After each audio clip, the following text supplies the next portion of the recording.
got one senator who won't wear a suit, and we got another senator who's an empty suit. This week in Pennsylvania, with the primary election now over, the focus is on November's general election. We will break down those matchups. A bizarre twist in the case of Philly State Rep Kevin Boyle. He was wanted by Philly police, they said, until he wasn't. Announced the day before the election. And state government promises to eventually get half the power it needs from the sun. Governor Shapiro insists solar's future is very bright indeed. Hello and welcome to This Week in Pennsylvania. I'm Dennis Owens. We're covering hot topics in PA policy and politics, as well as the issues that are important to you and your family. Well, Pennsylvania's primary election is over. Come November, the eyes of the nation will be on PA's presidential and U.S. Senate races, but those matchups were set prior to Tuesday's primary. The statewide row offices were not. Lots of candidates on the ballot. Not a lot of voters bothered to participate, but the showdowns are now clear. I am embracing the moment, but on to victory in November. Let's go. York County District Attorney Dave Sunday, endorsed by the statewide GOP, cruised to victory over State Rep Craig Williams. It was a tremendous help, but that being said, I campaigned all throughout Pennsylvania. I drove to almost every single county, spoke everywhere. 5 Democrats sought the AG nod. Eugene DePasquale won easily, despite being outraised and outspent by all 4 of his opponents, all of whom from Philly and its suburbs. When you left the Philadelphia media market, I think there was only one county I didn't win. So it's somewhere in the neighborhood of 50 plus counties, which again is pretty humbling. It will soon get daunting for both. Sunday's sermon, accountability and compassion as Attorney General. We have to hold people accountable. There must be accountability, but at the same time, on the other end, we have to embrace redemption. Sunday will no doubt point out that he is a prosecutor. DePasquale's never been. I've conducted tough statewide investigations all over Pennsylvania. As a 2-term Auditor General, DePasquale can say he's successfully run a row office. Sunday hasn't. And there's a predictable fight coming. When it comes to protecting abortion rights, Dave Sunday does not want to have a debate with me about who's better on that. Perhaps the biggest primary upset was in the Democrat race for treasurer. Unknown Erin McClellan defeated State Representative Ryan Bizzarro, who was endorsed by statewide Democrats, to no avail. That sets up an all-female showdown in November against incumbent Republican Stacey Garrity. In the race for Auditor General, it'll be 2 African-American men. Philly State Representative Malcolm Kenyatta easily defeated Mark Pinsley. He'll take on incumbent Republican Tim DeFore. The good news for all, the primary's over. The bad news, the real race is just getting started. I am not sure it has sunk in yet. At some point it will, but the same token, no rest for the weary. Got to get back up and go back at it again. And the 3 state representatives that lost their statewide races, Democrats Jared Solomon and Ryan Bizzarro and Republican Craig Williams, simultaneously ran for their state House seats and won those primaries. The Republicans that will run statewide joined forces Thursday for a campaign kickoff rally. U.S. Senate candidate Dave McCormick, AG candidate Dave Sunday, Treasurer Stacey Garrity, and Auditor General Tim DeFore appeared as a team, arguing PA needs a change and blamed Joe Biden, Bob Casey, and Democrats for inflation and immigration. Interestingly, they did not mention the Republican at the top of the ticket, former President Donald Trump, a single time. I asked about that after the rally. I'm my own guy. I'm running my own campaign. I welcomed President Trump as the nominee. I'll certainly support his efforts. I think he'll support mine. But I'm running to represent Pennsylvania as an independent man who's fighting for the people of Pennsylvania. And Republican candidates have an interesting balancing act. They need the pro-Trumpers to show up, but they don't want to alienate the never-Trumpers, which could explain why the Trump name was never mentioned in their rally. Democrat Senator Bob Casey was also very visible this week. He hosted a roundtable discussion with veterans in Harrisburg Thursday. Casey calls it a way to hear from PA vets about issues they're facing and tout his record supporting veterans. Afterward, he discussed his campaign and what he calls greedflation, companies jacking up prices on consumers while turning record profits. Casey says his opponent, Dave McCormick, is a rich guy who supports those companies and says they're supporting him. If these big companies are mad at me now, I've got news for them. They're going to be really mad at me, and they're going to campaign against me. That's why he's got billionaires coming into this state. Out-of-state billionaires coming into this state to help an out-of-state candidate. Casey also picked up the endorsement of the statewide teachers union, which comes as no surprise. Pennsylvania's U.S. Senate race will be one of the most watched in the nation, and voters will get to watch a couple of debates. Casey announced this week he'll do 3 debates with McCormick, one in Harrisburg, one in Philadelphia, and one in Pittsburgh. The rest of the details have yet to be worked out by the various campaigns. I think people ought to have a chance to hear from both candidates in that kind of a forum, where candidates get questions as well as have a chance to do a little debating, a little back and forth. Fantastic. I mean, this election couldn't be more important. We absolutely need to be able to have our voters see both candidates. So I think it's great, and I'm looking forward to it. And experts say that seat could decide the balance of power in the U.S. Senate. 3 State House incumbents were defeated on Tuesday, but the strangest saga involved Philadelphia Democrat Kevin Boyle. Last week, the district attorney said he was wanted for violating a PFA. On the eve of the election, Larry Krasner said that it was a misunderstanding, that Boyle's PFA was no longer in effect, so he couldn't have violated it.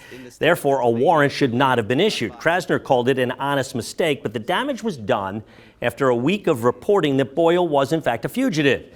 The next day, he was trounced in the primary by Democrat challenger Sean Doherty, the son of Supreme Court Justice Kevin Doherty, and many feel it was political dirty tricks. Krasner insists that is not so. On the Republican side, it appears challenger Jamie Walsh defeated Luzerne County incumbent Mike Cabell by just a handful of votes. That's still up in the air, though.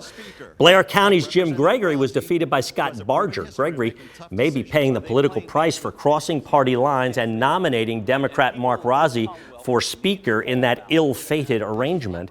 Rozzi is not seeking re-election, so the State House's 2 biggest advocates for victims of childhood sexual abuse and survivors themselves will be out of the legislature next year. Well, Pennsylvania's 10th congressional district will also attract national attention and money this fall. Republican Scott Perry seeking a 7th term in the district covering Harrisburg, York, and their suburbs. Longtime TV news anchor Janelle Stelson easily defeated a 6-person field of Democrats and will take on Perry in November. Voters keep sending Perry back to D.C., but Democrats think this is their year. They call Perry too far right for a moderating district and emphasize that his attempts to overturn the 2020 election and coziness with Donald Trump are reasons he should be booted. Remember, Josh Shapiro won this district by 12 points over extremist Doug Mastriano. And Mastriano is nothing but Scott Perry light. So we can actually do this. Perry was unopposed in the GOP primary and in a statement linked Stelson to the destructive Joe Biden agenda with a radical left ideology. He also criticized her for refusing to move into the district. Stelson lives in neighboring Lancaster County and has said if she won the primary, she would move into the 10th congressional. Well, Monday was Earth Day. Governor Shapiro offered a gift to the planet. He announced that state government will power half its operations with solar fields in the next few years. He made that announcement on a solar farm in York County. He said the electricity prices for state agencies will be fixed over 15 years. That might generate financial savings. More importantly, he says PA is doing its part to save the environment. This is a big deal. It's going to mean more good-paying jobs for Pennsylvanians, more reliable, affordable electricity for the Commonwealth, and fewer carbon emissions that are contributing directly to climate change. Well, there's not much resistance to the move, but Shapiro's broader renewable plan calling for a pollution tax on energy creators will face strong pushback from Republicans in the legislature. We're going to do a deep dive into all the big primary election races and what those results might mean for the all-important November general. Stay with us.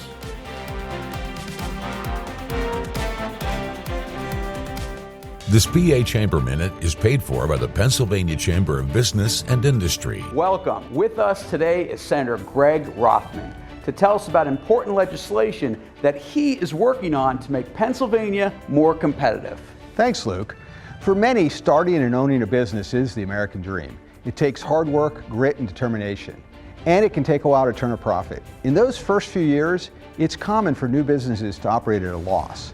But the way that Pennsylvania treats business losses penalizes new businesses when they can least afford it. The Pennsylvania startup penalty makes it more difficult for new businesses to get off the ground, closing their doors before they've even had a chance to thrive. We could do something about it by joining 48 other states that treat entrepreneurs fairly. My legislation would eliminate PA's startup penalty. A strong business community means greater economic opportunity for all. It's time to make Pennsylvania open to the American dream. To learn more information, go to Senator Rothman's website or scan the QR code on your screen to learn more. Welcome back to This Week in Pennsylvania. Our analysts are here. Christopher Nicholas of the Eagle Consulting Group, Danielle Gross, ClearPoint Communications. We're doing a deep dive into elections. This is exciting for us. November's the Super Bowl. Yeah, we get to stand up today. You get to see. We're even standing up. We're taking it so seriously. November's the Super Bowl, but this week was kind of the playoffs. I want just first off, what's your biggest takeaway from the primary? Yeah, for me, I think the biggest takeaway was the Nikki Haley vote. She, of course, stopped campaigning 6 weeks before the primary and still garnered some significant numbers of votes. And those are all people that, should Donald Trump have a hope to win in Pennsylvania, he needs to pull those folks over. Likewise, Dave McCormick's undervotes from the top of the ticket were also significant, and those are all voters that he needs to explain make up that. Those were people that voted for other Republicans, right, but not him. Right. And Nikki Haley won by about 150,000. We're still calculating. She everything. got about 160,000. Yeah, okay. So I agree. The Haley vote is important to me. The two big takeaways are Ryan Bizzarro, the endorsed Democrat for state treasurer, got blown out. So it really shows how impotent the state Democratic Party is. Secondly, how bad it sucks to be from Erie. Secondly, there are more than 20 counties where Joe Biden allowed Dean Phillips. Does anybody know who Dean Phillips is? That was the other Democrat on the ballot. Allowed Dean Phillips to get above 11%. So the counties where he had trouble are the counties where the Democrats are bleeding voters. The counties where Trump had trouble with Haley are the counties that are bleeding Republican Let's voters. go back to what you just said, though. The treasurer race and Democratic side, Ryan Bizzarro got beat by, he was endorsed by the statewide Democrats, and he raised a lot more money than she did. And he was a sitting office holder. And a sitting office holder. You see the numbers there. What do you make of Erin McClellan, an Allegheny County woman? Could it possibly be his last name that's Absolutely. a little odd? It's totally his last name. No one knows what the state treasurer is or does. Very few people saw an ad or got a piece of direct mail from them. So it was literally McClellan or Bizzarro. In Erie, that name's well known. They're well known in taverns and boxing. But in the rest of the state, it's just a weird last name. McClellan's more mainstream. Well, let me backtrack a little to, to apologize to my friends in Erie. It's not that it sucks to be from Erie, it's just that it's very hard to win a statewide race when you are an Erie native. Shouldn't be as hard when you have the statewide endorsement and you got a lot more money than your opponent. So this is Well, just a bizarre one, really. Definitely, Tom Ridge, I think, was one of the first people to actually succeed. Besides Tom Ridge, you had Al Benedict and Bud Dwyer also come from that media market. The Erie TV market's about 2.5% of the state, so it is a tougher haul than if you're from Pittsburgh or Philly. Auditor General Democrats, this is an interesting matchup going to be in the fall, but Malcolm Kenyatta, the Philadelphia state representative who previously ran for the U.S. Senate, he was a big winner. Any surprises there? And as you see, he won handily over a guy who actually is an auditor. Yeah, I mean, Malcolm has been building his name recognition, crisscrossing all over the state for years now, and I think that really shows in the results. So he doesn't obviously want to be a state rep anymore because 2 years ago you were in for Senate. Well, now he's running for Auditor General, and if you want an Auditor General who's never done an audit, he is your guy. Well, and let's show what the matchup is in the fall, because it's going to be two African-American men. It's going to be Tim DeFore, who's the Republican incumbent Auditor General, and it is a career Malcolm auditor, Kenyatta. by the way. Another popular non-auditor Auditor General, of course, Eugene DePasquale. Well, let's talk about Attorney General Republican race. Dave Sunday, who had the Republican statewide endorsement, and that apparently matters on the Republican side. He won easily over Craig Williams. Yeah, the Republican Party endorsement carries a lot more weight with its primary voters than my friends on the left, and Dave Sunday has the traditional experience that Republicans like, good experience in the military, a DA in a mid-sized county. That's kind of standard issue for us. So Eugene, who's a nice fellow, but again, just like Kenyatta hasn't audited, Eugene's never. Well, and let's talk about Eugene DePasquale, the Democratic race. Eugene DePasquale, that's what will be in the fold. Eugene DePasquale beat a crowded field of Democrats, and what was amazing, he raised like the least amount of money, got the most amount of votes. It wasn't even close in Allegheny County. He got 70% of the vote, and in York County got 70% of the vote. Well, Eugene also is known statewide, again, from being Auditor General, a very popular one at that, as well as he was the only candidate from Allegheny County. The rest of the field Philly was suburbs. all from the Philadelphia or the suburbs. So the guy who spent the most money, State Rep Jared Solomon from Philadelphia, finished dead last. And the guy who spent the least won. Does that mean, does money matter in this thing? You guys, campaign consultants always say money matters. That's Chris's field, not mine. Well, DePasquale, grew up in Pittsburgh, served from the House in York and Auditor General here, then moved back to Pittsburgh. So he had name ID in two places, and the other folks were all really just from their little counties. We're just getting started. Stay right there. Much more on This Week in Pennsylvania when we come back.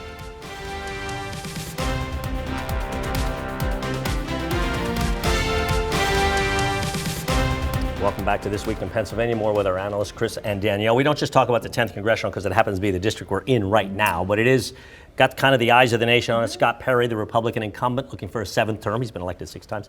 Janelle Stelson, former TV news anchor, was selected from a big field of Democrats, and she won handily, by the way. She did. Can she win? Well, look, Scott Perry's had a target on his back for a while now, but he's always had challengers who were unknown. This year, he has a challenger who already has pretty much 100% name ID, which is why she romped through her primary. So as I've said before, that'll save the Democrats and their groups $2 million of introducing Janelle Stelson. Well, we should mention one of his challengers was Eugene DePasquale, who was known. He had come off his statewide 8-year run. But Janelle Stelson's better known here than the Auditor General was back then. Are Democrats excited about this? Can they beat Scott Perry? I think they're excited. The turnout really shows that people really got behind Janelle. And honestly, Democrats are ready to go behind anyone who will take on Scott Perry. He painted his own target on his back. Chris alluded to that with his actions. And, it really is time. I have friends, not only Republicans, or not only Democrats in the district, but Republican friends in the district who also aren't supporters. So the other thing Janelle has to deal with is that this district is going to vote for Dave Sunday for Attorney General. It's going to vote for Donald Trump for President. So, and I think it's going to vote for Dave McCormick for Senate. So you're going to have to get people to pop over for Congress to her rather than. Are there moderate Republicans that think Scott Perry's too right for the district, and is that independents and moderates that's who she's targeting, and that's what she needs? I think that question is yes, and that answer is yes. Also, there are conservative Democrats here who think Janelle Stelson being for unlimited abortion at any time is too far left as well. So it's the yin and God yang. forbid women have health care. All right, let's talk about Jim Gregory. He was the Republican incumbent that apparently was defeated by a challenger from the right. Out in Altoona. What happened there? To do this. For me, this is a long-standing resentment from voters in his district regarding, what they saw as him betraying his base. He is the one who stood up in the House and said, let's nominate Mark Rozzi, a Democrat, for Speaker. Right. So of all the Catholic dioceses in the state, the Altoona Diocese had the most Sturm und Drang about those terrible priests that committed, horrible offenses against children. That was lingering. He had been around for a while, and sometimes in primaries for Republicans, it's not whether you're right, it's whether you're more right-wing. He and Rozzi were the largest pushers of statute of limitations reform. Rozzi will be gone because he didn't seek re-election. Gregory will be gone. Where is that now? Is that a blow to that cause? It's dead. It's been dead. It was dead before Representative Rozzi and Representative Gregory left. So I would note for the record that in a very unusual circumstance, Mark Rozzi endorsed and supported his ex-wife for his state house seat, so you'd have to think that she would still carry that torch once she gets in. And she did. She won her primary. She was unopposed there. Stay with us. Much more This Week in Pennsylvania when we come right back.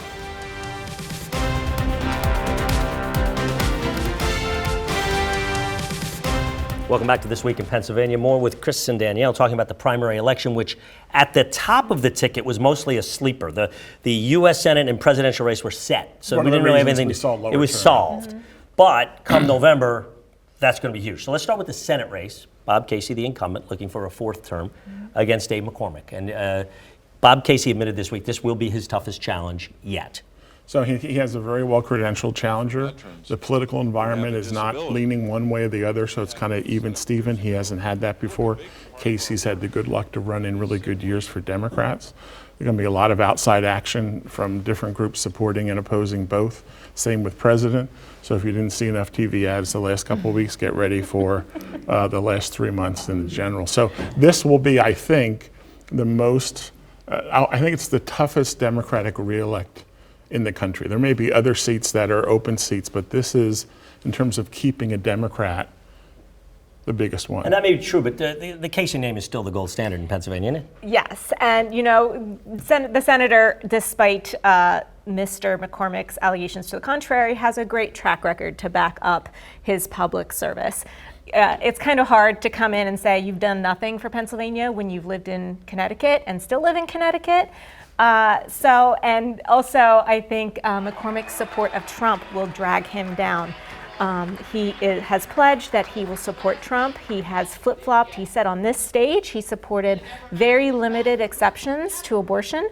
And then he came in this cycle and said, I never said that. So he has a lot of fresh commentary. He has a lot of fresh commentary and contradictions that should be fresh in voters' minds. So look, in a recent poll, a quarter of all voters said they didn't know enough about Bob Casey to have an opinion one way or the other. The guy's been in office since the mid-1990s. And still today. I want to talk about in Pennsylvania, though, Chris. In Pennsylvania, talk about the straddle I kind of mentioned in the beginning of the show for Republican candidates. You need the pro-Trumpers, right? Because he drives turnout.